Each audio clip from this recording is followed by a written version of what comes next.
Assalamualaikum warahmatullahi wabarakatuh. Salam sejahtera untuk kita semua. Salam dan bahagia. Rekan-rekan hebat dimanapun berada, saya Titi Wahyuni, guru IPA dari SMP Negeri 2 Jalan Saga.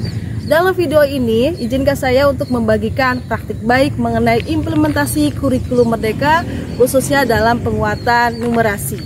Dalam mengimplementasikan kurikulum Merdeka di sekolah, maka sesuai dengan prinsip Ki Hajar Dewantoro, yakni menciptakan manusia yang merdeka, maka seyogyanya sebagai guru kita harus membuat pembelajaran yang menyenangkan dan berpihak pada murid. Kita juga harus memahami bahwa setiap murid memiliki karakteristik yang berbeda dalam hal kemampuannya, latar belakangnya, dan minatnya. Situasi yang terjadi saat ini bahwasanya kemampuan numerasi siswa sangatlah rendah. Hal ini dilihat dari rapot pendidikan sekolah dan juga nilai rata-rata ulangan harian. Hal ini adalah kondisi yang sangat mengkhawatirkan karena kemampuan numerasi adalah kemampuan dasar yang harus dikuasai siswa di abad sekarang ini.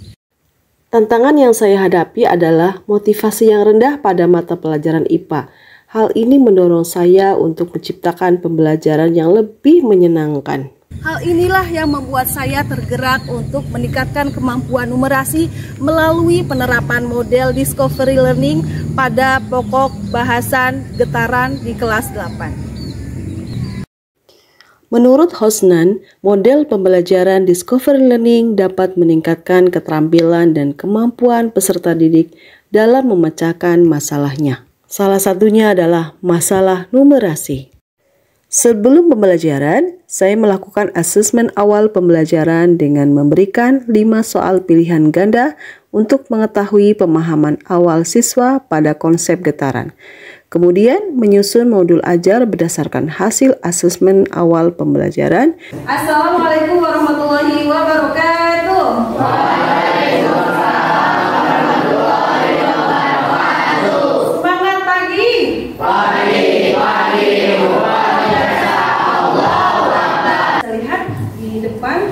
Hari ini kita akan belajar tentang getaran. Tujuan pembelajaran kita hari ini adalah mengetahui hubungan antara panjangnya tali dengan besarnya frekuensi dan periode. Ada tidak hubungan antara besarnya panjang tali dengan besarnya periode dan frekuensi? Baik, sebelum dilanjutkan, Robi bisa pimpin doa dulu. Sebelum kita memulai pembelajaran, alangkah baiknya kita berdoa di dalam hati. Berdoa dimulai.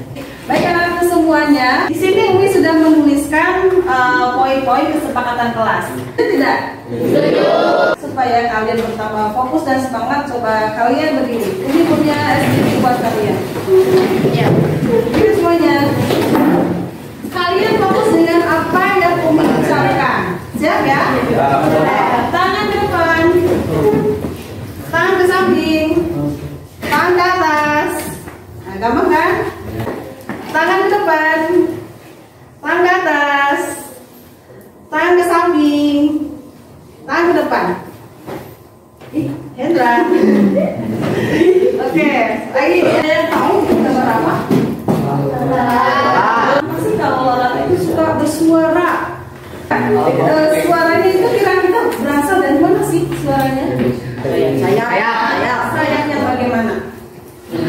Sayap yang bergetar. Sayap yang bergetar ternyata menimbulkan suara. Nah, kira-kira ada nggak fenomena lain yang menunjukkan peristiwa getaran? Nah, titik A, titik B, dan titik C. Titik B ini adalah titik kesetimbangan. Titik di mana bandul itu seimbang. Nah, satu getaran itu adalah gerakan kalau misalnya mulai dari A, berarti A, B, C, D, A.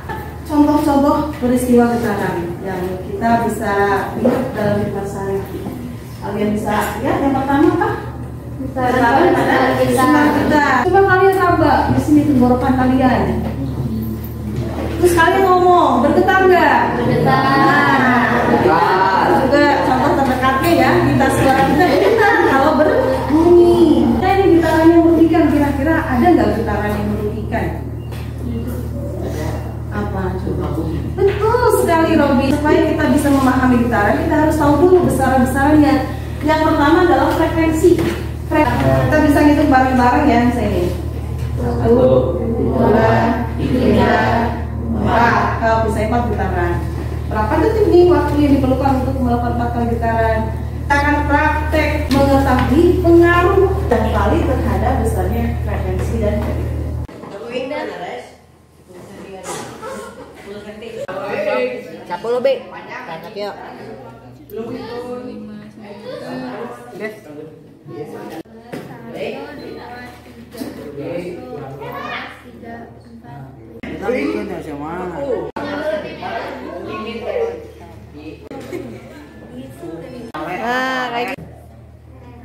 Berikut hasil analisis yang dikerjakan oleh kelompok saya.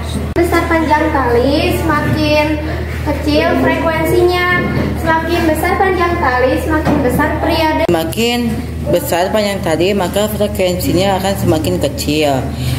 Terus semakin besar juga talinya maka periodenya juga akan besar. Sekian, terima kasih. Wassalamualaikum warahmatullahi wabarakatuh. Ada nggak hubungan antara frekuensi dengan periode? Ada. Apa hubungannya? Semakin besar panjang tali, frekuensinya semakin kecil, tapi periodenya semakin besar. Kalau begitu antara frekuensi dengan periode itu sebanding atau kebalikan? Kebalikan. Jadi kalau ditulis hubungan antara frekuensi dengan periode itu adalah 1/T. Kebalikan, atau T sama dengan 1/T. Nah, ini hubungannya ya. Nah, sampai di sini ada yang mau ditanyakan? Tidak. Kira-kira hikmahnya apa kamu belajar hari ini? Coba satu orang.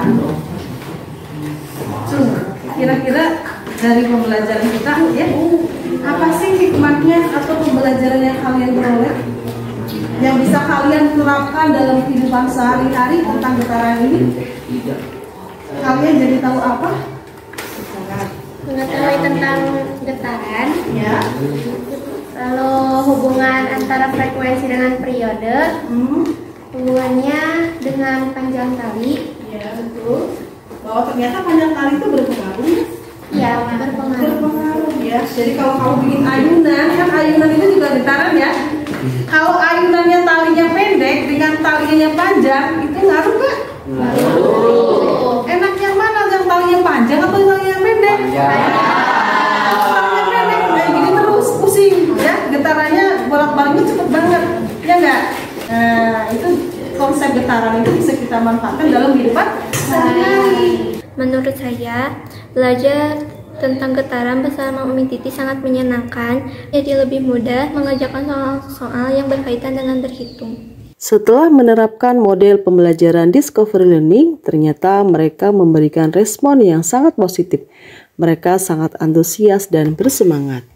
Selain itu, pemahaman tentang konsep getaran meningkat dari yang sebelumnya 35 menjadi 61. Hal yang lain adalah adanya peningkatan numerasi dari murid.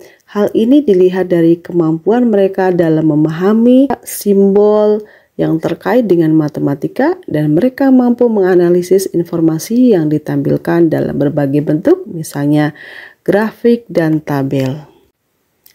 Kedepannya, saya akan selalu berusaha mengembangkan model-model pembelajaran yang lebih variatif dengan harapan kemampuan numerasi murid semakin lebih baik. Semoga inovasi ini bermanfaat bagi kita semua. Wassalamualaikum warahmatullahi wabarakatuh.